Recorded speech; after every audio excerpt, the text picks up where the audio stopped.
You're listening to the Otis Jiry channel.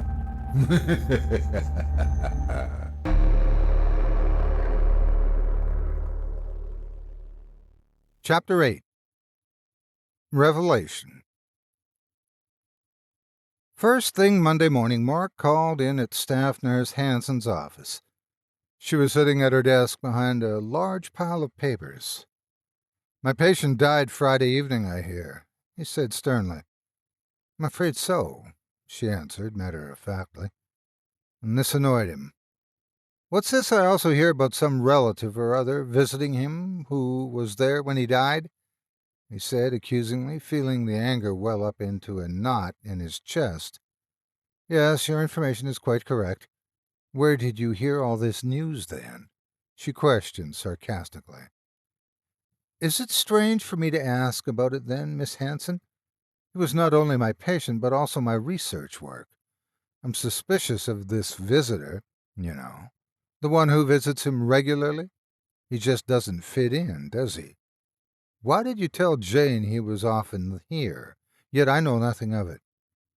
"Oh, I see. This Jane, was it? Told you all of this," she retorted. "And why the hell shouldn't she?" Mark felt himself about to explode with anger. "Simply, Mr. Granger, Dr. Granger, if you don't mind," he cut in. "Simply because this Jane is not assigned to this ward at her present stage," she replied dryly. "She had no right to be in here." Mark was amazed at her attitude. She'd quite obviously heard on the gossip grapevine that they were living together. There were quite a few rather old, middle-aged spinster types who worked at the hospital living nearby. "She had a perfect right to be here. We are both involved in research work on this patient. Jane helps me with all the paperwork and number crunching, as well as her nursing career to cope with. So I'll thank you to mind your own business, Miss Hansen. Got it?" He felt much better after that. "Now, back to the business at hand," he resumed. "Why do you say he was visited often by this relative when I, nor anyone else, have ever seen them or been told about them? The police are wanting any information on this mystery patient, so isn't it rather obvious that if this visitor does exist, they would undoubtedly know who the patient was?" It transpired that Miss Hansen, staff nurse, had only ever seen the male visitor on that one occasion, and that he had approached one of the nurses on duty that evening, saying he was a relative who visited 2 or 3 times a week. The nurse concerned had only moved to neurology on the Wednesday of that week, and automatically took the visitor's word for it and took him to the room. Miss Hansen had only been told he had visited other times before by this nurse, and had no reason to check it out. He did not actually know he was a relative at all. Mark discovered the visitor was helped downstairs, apparently with his hands over his face and sobbing, and was never seen again. Why did no one think to question him about the identity of the victim? It was a missed golden opportunity. Unbelievable. Mark thought the whole thing to be definitely on the sinister side, as it was virtually known to be a case of attempted murder by hit and run. The question uppermost in Mark's mind was the distinct possibility that the visitor called to finish him off when the car failed to do the job. But if he did murder the unknown victim, how did he manage it in the short space of time between the routine check and the alarm sounding only a few minutes later? Further investigation revealed the truth. At the time, the patient was being intravenously fed by a drip bottle and tube, and a small puncture mark was later discovered in the plastic feeding tube. The autopsy revealed barbiturate in his bloodstream. The police had questioned everyone concerned, including the nurse and Miss Hansen. The only way for further investigation was Mark's videos and masses of EEG data yet to be run. He had to find the truth behind this bizarre affair.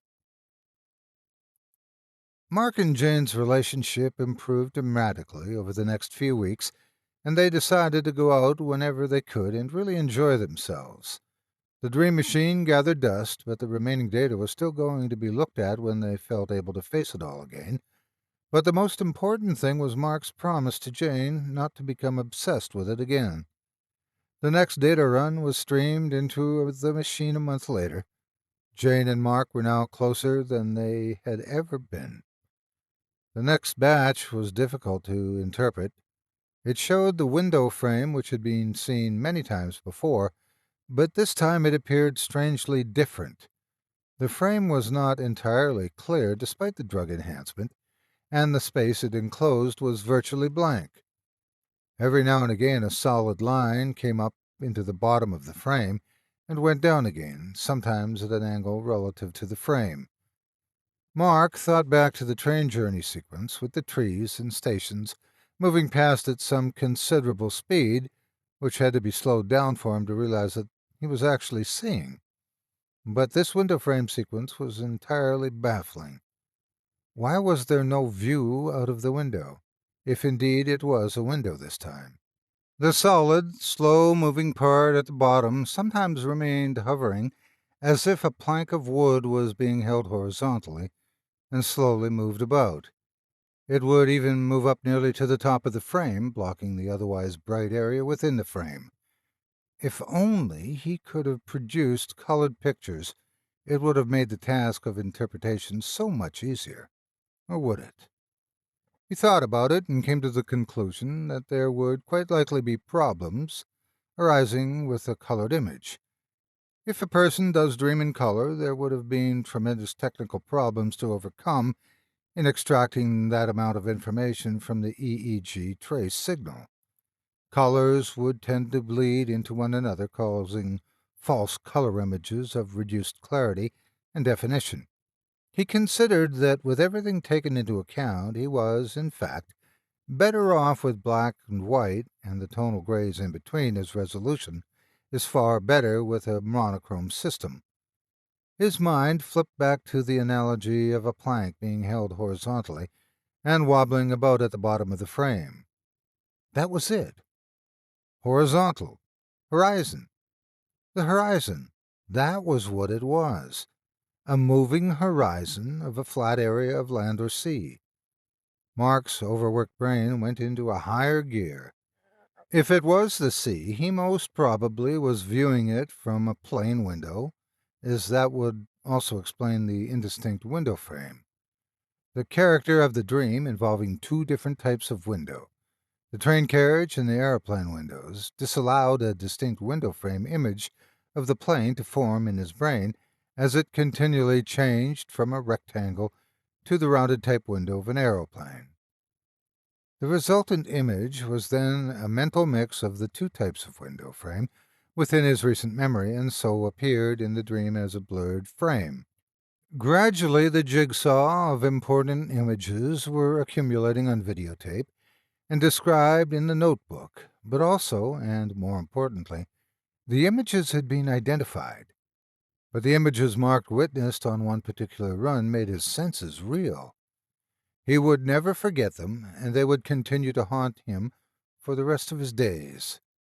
There, on the screen in front of him, was the chilling image of an atomic explosion.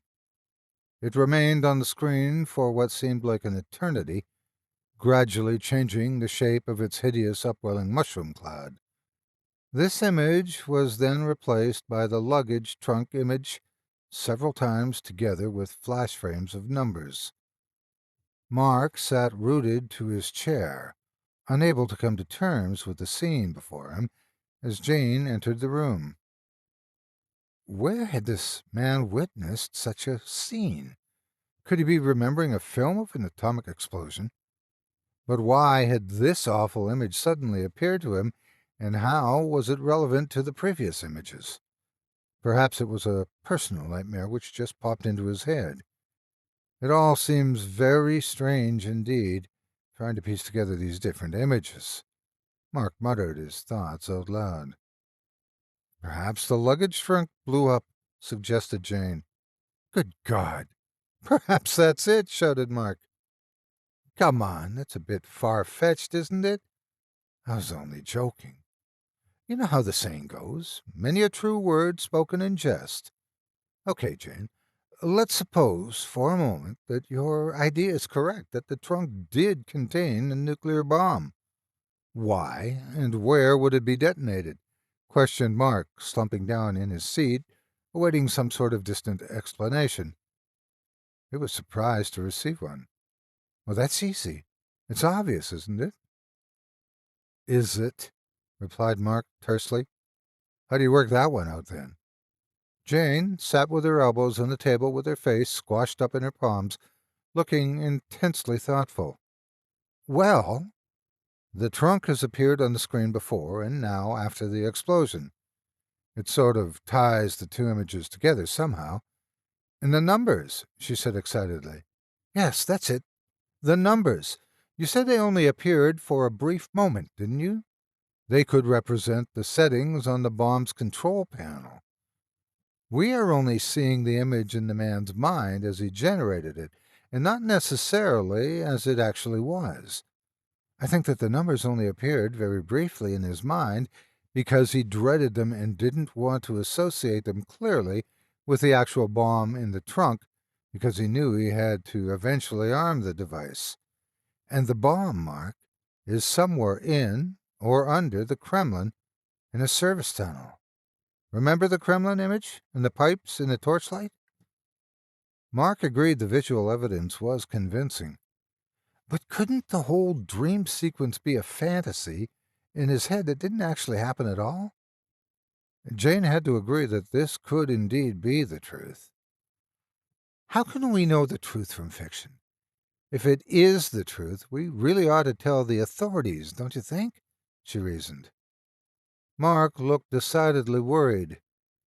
But who would believe us? And even if we were believed, and had shown the evidence we've obtained from a dream recorder to the authorities, it could cause an international incident with us stuck in the middle of it all. Perhaps it would be a wise move to leave it all well alone and destroy all the machine and tapes. I tell you, Jane, it would make me feel a whole lot better. Besides, we have a future ahead of us, our careers, and our love for each other. All that would change if any of this bizarre business became known. We might be in danger because this chap was obviously up to no good and was eventually murdered. He was a secret agent of some sort on this terrible mission, and this is if all this stuff is telling us the truth. He waved his arm over in the direction of his months of hard work, the hardware he had constructed and the software he had written, in the wild hope he might achieve what he thought unattainable. Well, he was successful, but at what cost? Mark and Jane agonized over what to do. Days later, they came to a decision. The EEG REM data had revealed what could be a terrible truth, one which would have a devastating effect threatening world peace. They couldn't ignore this awful responsibility, which now weighed heavily upon their shoulders. Are you sure we're doing the right thing, Mark? What else can we do?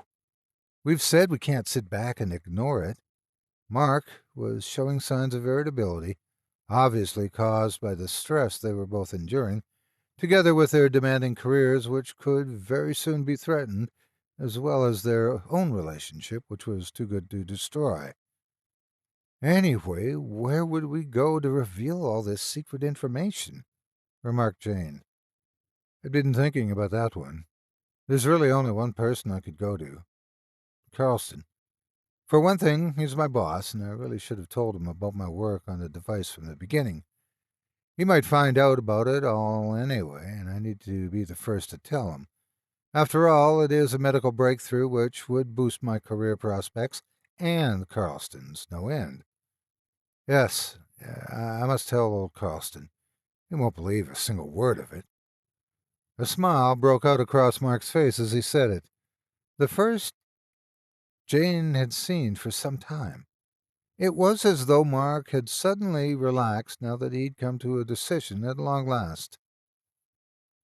Dr. Carlson's weekly get-together to discuss the various patients' progress reports with the staff, Mark took him to one side to ask him if they could discuss some important aspect of his neurological research work. Certainly, my boy. When would be convenient? Well, could I speak with you right away? It is rather important, Mark said with a hint of urgency in his voice. Fine, fine. Shall we go to my room or yours? He asked, waving his arms about, gesticulating this way or that. Yours, if that's okay. They made off in the direction of Carlston's room on the floor above. Do have a seat. Make yourself comfortable. Well, what have you been up to? That phrase slightly unnerved him as he moved forward to the edge of the brown leather chair. It's to do with my research project on the mystery patient. Oh, yes, a strange business that. It's rather messed up your work. Now we'll never know who he was, I imagine. That's just the point. We may be able to find out his identity through the work I've been doing, said Mark enthusiastically. You're not telling me you got him to talk, joked Carlston. No, he's been comatose throughout, insisted Mark. Mark waded into the complete story, with Dr. Carlston himself now on the edge of his seat, wearing an expression that's hard to describe, a sort of mixture between wide-eyed disbelief and riveting attention. He listened to all Mark had to say without uttering a single word.